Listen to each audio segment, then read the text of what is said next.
សង្សារតែខ្ញុំលួចស្រឡាញ់អារម្មណ៍តែរៀបរយកងភ្លេង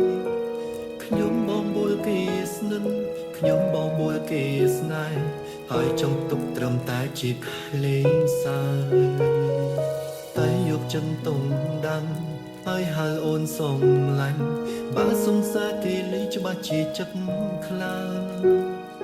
ព្រមការស្រឡាញ់នេះគ្រាន់តែជាការលេងសើចជាសំណោយមានពេលវេលាខ្ញុំបោកបួលគេថាស្រឡាញ់គ្នាធ្វើជាស្នេហ៍មិនពិតគ្រាន់តែបំពេញចិត្តមានមួយគ្រា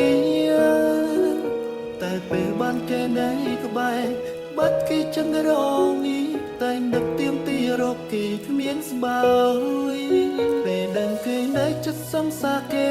មិនដឹងខ្ញុំប្រច័ណ្ឌម្ល៉េះឬស្នេហ៍មួយនេះជាការពិតហើយ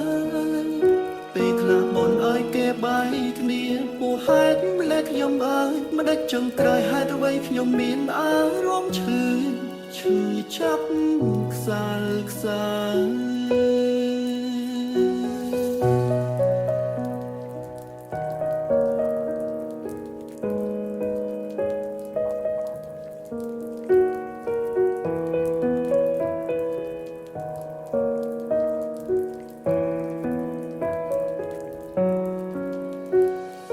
ដឹងគេមានសង្សារ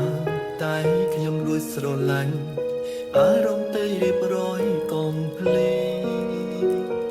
ខ្ញុំបងបួលគេស្និទ្ធខ្ញុំបងបួលគេស្នេហ៍ហើយចង់ទុកត្រឹមតែជាក្លេងសើតែយកចិនតុងដាំហើយហៅអូនសំឡាញ់បើសង្សារគេលីច្បាស់ជាចិត្តខ្លាំងព្រមការស្រឡាញ់នេះគ្រាន់តែជាការលេងសើចជាសំណោយមានពេលវេលាខ្ញុំបោកបួលគេថាស្រឡាញ់គ្នាធ្វើជាស្នេហ៍មិនពិតគ្រាន់តែបំពេញចិត្តមានមួយគ្រាតែពេលបានគេនៅក្បែរបាត់គេចឹងរងនេះតែនឹកទៀមទីរកគេគ្មានស្បើយពេលដឹងគេនៅចិត្តសង្សារគេមិនដឹងខ្ញុំប្រច័ណ្ឌម្ល៉េះ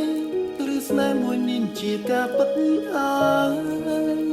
ពេលខ្លះបនឲ្យគេបាយគ្នាពោះហេតុម្ល៉េះខ្ញុំអើយមិនដឹងចង់ក្រោយហេតុអ្វីខ្ញុំមានអារម្មណ៍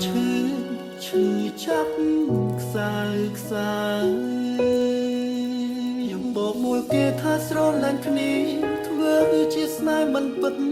គ្រាន់តែបំពេញចិត្តមានមួយគ្រាតែពេលបានគេនៅក្បែរបាត់គេចឹងរងនេះតែនឹកទៀមទីរកគេគ្មានស្បើយពេលដឹងគេនៅចិត្តសង្សារគេមិនដឹងខ្ញុំប្រច័ណ្ឌម្ល៉េះឬស្នេហ៍មួយនេះជាការពិតហើយពេលខ្លះបនឲ្យគេបាយគ្នាពោះហេតុម្ល៉េះខ្ញុំអើយមិនដឹងចង់ក្រោយហេតុអ្វីខ្ញុំមានអារម្មណ៍ឈឺចាប់ខ្សើខ្សើ